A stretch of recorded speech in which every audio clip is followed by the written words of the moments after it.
mudah-mudahan ustaz-ustaz kita panjang umur, sehat badan, sehingga anak-anak kita ini selamat dunia akhirat insyaallah. Setelah Ramadan, jangan sampai suasana masjid ini sunyi, sepi, kosong. Setuju? Saya sholat di masjid, keluar dari masjid ada baliho besar, dicari orang hilang. Saya heran, kenapa besar di luar masjid rumahnya? Dicari orang hilang, jamaah yang kemarin datang ke masjid sekarang sudah hilang, tak datang-datang lagi ke masjid. Saya yakin dan percaya itu tidak terjadi di Baitul Muhajirin. Makanya nanti macam-macam usaha pengurus masjid, lain padang, lain belalang, lain lubuk, lain ikannya, lain masjid, lain cara pengurusnya. Ada masjid di Pekanbaru, biar supaya ramai, dibuatkan habis subuh hari Ahad, hari libur, namanya pengajian coffee morning. Jadi habis pengajian ada acara minum-minum kopi. Saya tanya, kenapa tak ada lontongnya nih? Karena kopi morning, jadi kopi aja. Lalu kemudian setelah itu ada ibu-ibu yang bawa lotek, bawa lontong sayur, bawa bakwan, bawa ketupat gulai paku, bawa salalawa. Akhirnya ramailah. Ada pula lagi pengurus, saya tanya, bagaimana cara kalian meramaikan masjid? Kami buat ada door prize Pak Ustadz. Nah, jadi dikumpul duit dari masyarakat, setelah itu nanti buat pengajian diundi, ada yang dapat rice cooker, ada yang dapat macam-macam. Hadiahnya biasa, tapi semangat kebersamaannya luar biasa. Ada pula lagi, saya tanya kawan-kawan saya semua ini pengurus, bagaimana masjid kalian ramai? Setiap sebulan kami buat surat undangan macam undangan walimah. Asal udah mulai lupa, ada disebar lagi, datanglah ke masjid. Kalau tak datang, jenazah tak diurus. Memang manusia ini lupa. Jadi yang saya rangkum ini jurus-jurus setiap masjid ini. Ada pula masjid di Bangkinang, Kabupaten Kampar, dibuatkan surat, disuruh mereka nulis ustadz siapa yang kalian minta undang. Lalu yang terbanyak itu diundang supaya mengikuti apa yang dimaui masyarakat ini. Anak-anak muda dibuatkan pengajian khusus. Hari libur dibuat, hari Ahad. Kami tak mau gabung sama orang tua, hanya dibuatkan anak-anak muda khusus. Kami habis pengajian maunya pakai motor di jalan, disediakan, dimintakan pengawalan dari Bapak Kapolsek supaya dikawal anak muda, pakai jaket, apa namanya, biker subuhan. Subuh ramai, zuhur hilang. Kalau ditanya, kenapa boleh subuh aja? Kami ini biker subuhan Pak Ustaz. Kalau yang zuhur ada lagi kawan kami, namanya biker subuhan. Bukan itu maksudnya. Sedang sholat yang paling berat subuh aja datang, apalagi zuhur. Tapi di Palembang, di Sumatera Selatan memang ada namanya Ustadz Kemas Ali, penasehat bikers maghriban. Nah itu. Jadi yang kita maksud ini adalah 5 waktu supaya dia mau ke masjid. Menjinakkan merpati sama menjinakkan orang mana yang lebih mudah? Tangkap merpati, ikat sayapnya, masukkan ke kotak, kasih beras 5 hari saja. Lepas itu buka karet pengikat sayapnya, lepaskan dia terbang sejauh mata memandang. Di hari utang, petang dia akan pulang ke sarang karena dia tahu di mana tempat makannya. 5 hari aja ikat, pulang dia. Jamaah Ramadan 30 hari diikat. Alhamdulillah. Itu tidak terjadi di Baitul Muhajirin. Dan orang Baitul Muhajirin ini kalaupun kosong masjid memang mereka pulang kampung. Adapun yang hadir di sini semua datang ke masjid insyaallah. Kenapa diturunkan Allah hujan? Tak makbul rupanya doa panitia. Tak ada pawang rupanya. Kalau mau direnungkan, Allah cuma mau ngasih tahu, beginilah kadar keimanan orang Masjid Baitul Muhajirin. Hujan lebat, tadi saya kan masuk ke dalam bayangan saya. Ini keluar sini balik semua di kosong. Keluar dari masjid tak beranjak jamaah. Becek di bawah, karpet basah, seakan-akan tak terjadi apa-apa. Inilah yang dibanggakan oleh para Allah, membanggakan mereka kepada para malaikat. Malaikat, dulu waktu aku ciptakan mereka kalian komplain, ataj'alu fiha may yufsidu fiha wa yasfikud dima. Untuk apa kau ciptakan manusia ya Allah? Mereka hanya akan berkelahi, mereka hanya akan berperang, mereka akan menumpahkan darah. Hari ini tengok malaikat, hujan lebat kuturunkan, tetap mereka datang ke masjid Baitul Muhajirin. Allahu Akbar. Kenapa waktu saya puji jamaah ini bertakbir dia? Karena ada rasa besar dalam hatinya. Lubang hidungnya mulai membesar. Maka untuk menghilangkan besar hati itu, dibesarkannya Allah. Apa kata dia? Allahu Akbar. Allahu Akbar. Makanya ibu nanti kalau dipuji orang, anaknya cantik ya bu, Allahu Akbar. Rumahnya bagus ya bu, Allahu Akbar. Gitu. Jangan, anaknya ganteng ya bu, siapa dulu suaminya? Cepat mereka mengembalikannya kepada Allah. Jadi bunga yang kita tanam di Ramadan ini, kita siram di setelah selesai Ramadan. Bunga yang pertama adalah memakmurkan masjid. Sekarang ada tenda, tapi di padang mahsyar nanti ada tenda? Tak ada tenda. Wa takunul jibalu kal'ihnil manfush. Gunung-gunung macam bulu kambing dihembus angin. Tapi ada orang yang dapat naungan di padang mahsyar. Siapa dia? Rajulun qalbuhu mu'allaqun fil masajid. Orang yang hatinya tergantung di masjid. Badannya boleh di kantor, badannya boleh di restoran, badannya boleh bekerja di perusahaan, tapi hatinya di masjid. Kalau udah didengarnya azan, hayya 'alas shalah,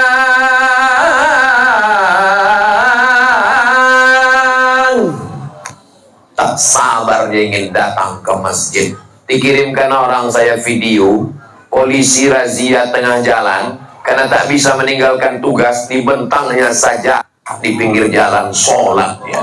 Oh, ini manusia-manusia unik yang perlu dibudidayakan. Namanya polisi saurus, saudara dinosaurus, sudah hampir punah di atas dunia.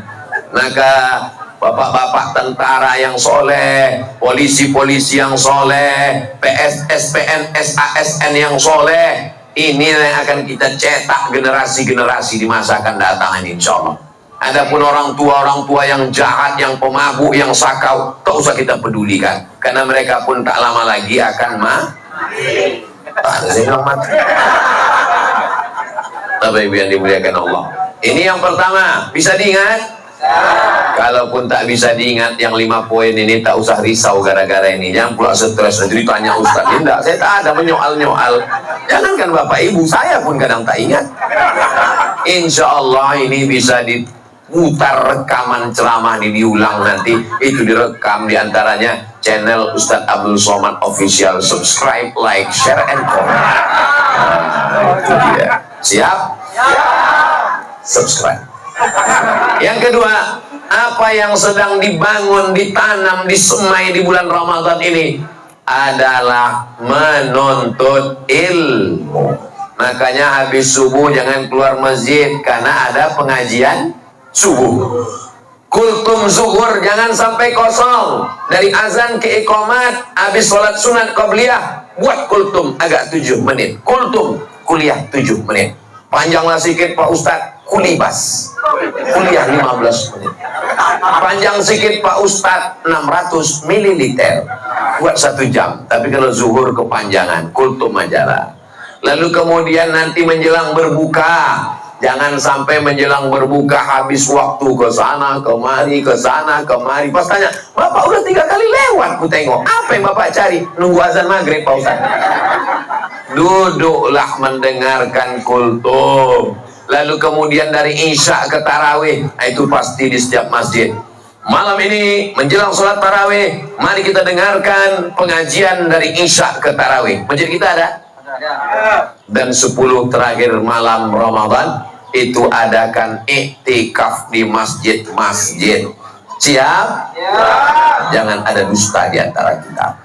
Ini adalah janji, dan janji adalah hutang yang bisa dilaksanakan, laksanakan. Ma la yudraku kulluh, la yudraku kulluh. Kalau tak bisa buat semua, jangan tinggalkan semua. Ada masjid di Pekanbaru, namanya Masjid Ar-Rahman, di Jalan Sudirman. Itu pengajiannya 7: subuh, duha, zuhur, asar, maghrib, isya, tarawih, iktikaf malam. Jadi kalau tamat di Ramadan, itu kalah anak mahasiswa yang 16 tatap muka, 2 SKS, potong mid semester, akhir semester, libur asap, libur banjir, libur hujan. Inilah namanya madrasah Ramadan. Pengajian. Apa ini pengajian ini? Sampai kapan ini pengajian ini? Pengajian ini nanti, Bu, habis setelah datang malaikat maut.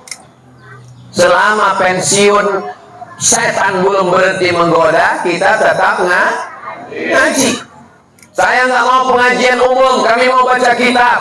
Baca kitab Riyadhus Shalihin. Ustadz Somad setiap Rabu subuh baca Riyadhus Shalihin. Kami tak mau baca hadis aja, kami mau tafsir. Baca tafsir jalan lain, surat-surat pendek, supaya yang dibaca sholat itu kita paham. Ada bacaan surat-surat, ada bacaan ayat-ayat.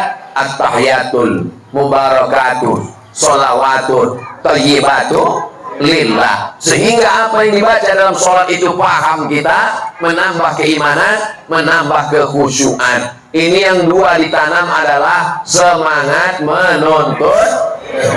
Dalam Islam tak ada umur. S1 22 tahun, S2 25 tahun, S3 27 tahun. Itu sistem barat. Kalau dalam Islam, minal mahdi ilal lahdi, dari buayan ke liang lahat. Ibu, walaupun usianya sudah lanjut, datang pengajian. Bapak, walaupun sudah pensiun, datang pengajian. Jangan malu, jangan segan. Yang perlu ditanya, tanya. Tulis di depan mimbar Ustadz. Anda bertanya, Ustadz menjawab. Kirim ke nomor WhatsApp berikut ini. Begitu saya tengok di Malaysia. Dibuat di mimbar. Pengajian tak usah lama-lama. Karena jamaah ini sudah penuh dengan penderitaan. Kalau masih lama juga pengajian, dianggapnya Ustadz ini pelengkap penderitaan.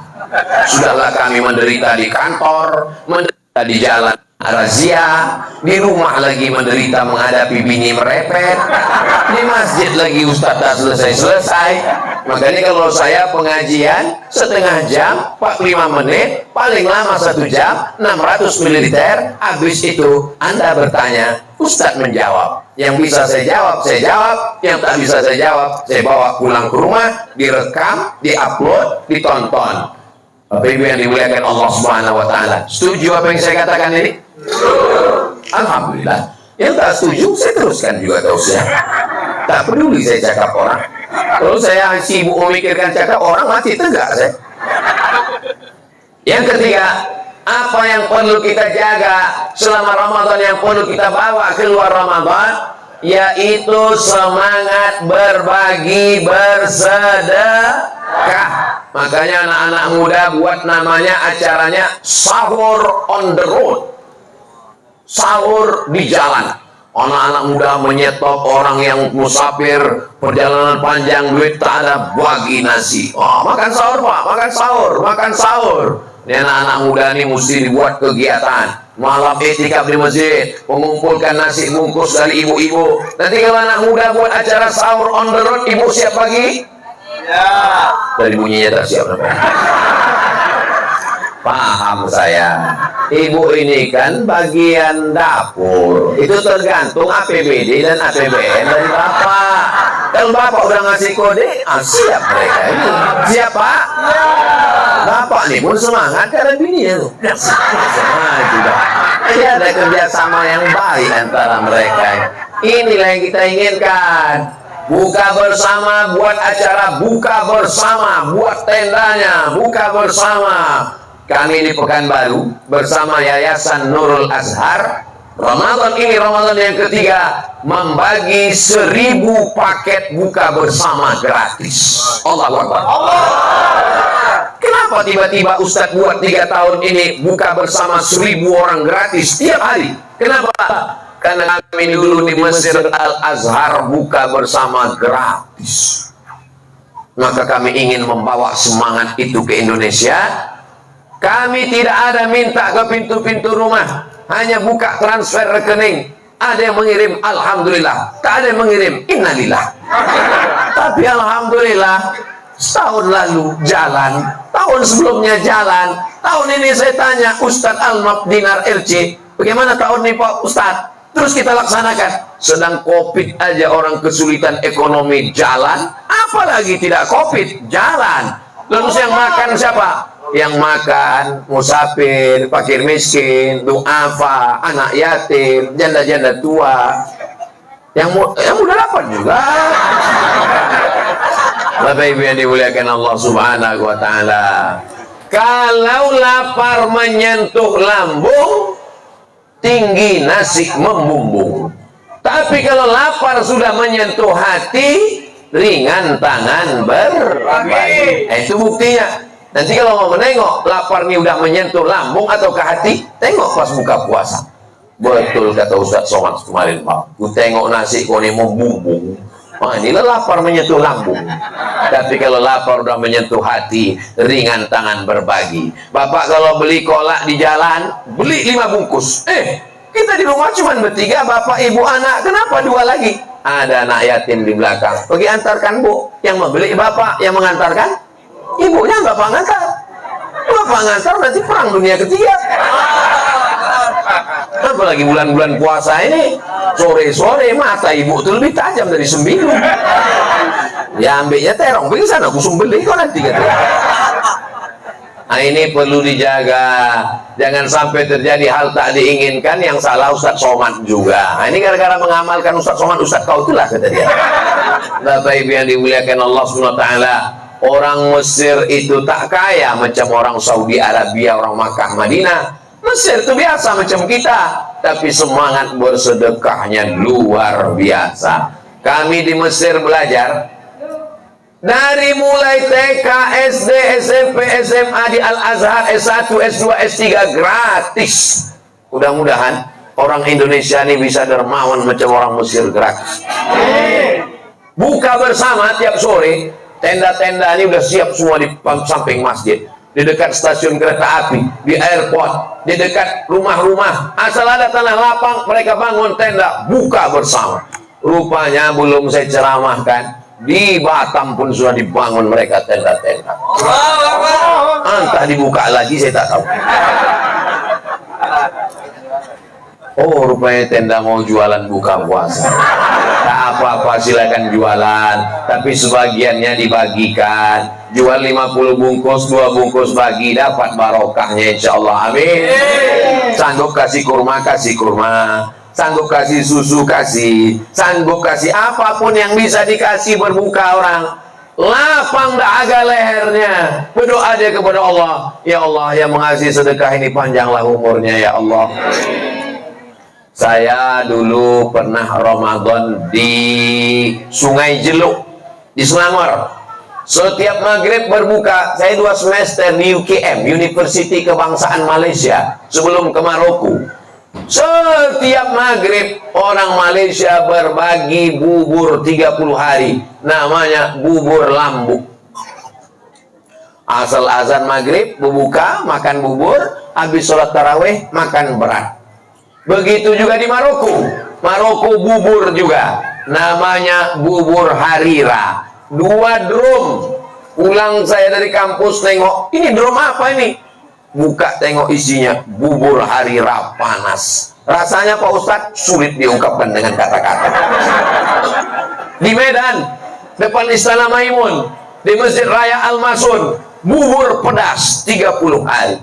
Heran saya menengok, lain negaranya. Indonesia, Medan, bubur pedas. Malaysia, bubur lambu. Brunei, ada juga. Di Maroko, bubur harira. Kenapa lah buka puasa nih bubur? Baru saya paham. Rupanya kita saking lapar tak sempat mengunyah lagi. Jadi Bu, nanti kalau nyiapkan buka puasa, buatlah bubur sum-sum, bubur kacang hijau. Ya tak ada ngunyah, bagus. Saking laparnya tak sempat lagi nih. Apalagi mengunyah main hitung pula 33 kali. Habis lah. Nah, ini bagus sekali. Mudah-mudahan rezeki Bapak Ibu melimpah ruah, dibukakan Allah pintu-pintu berkah rezeki, bisa berbagi.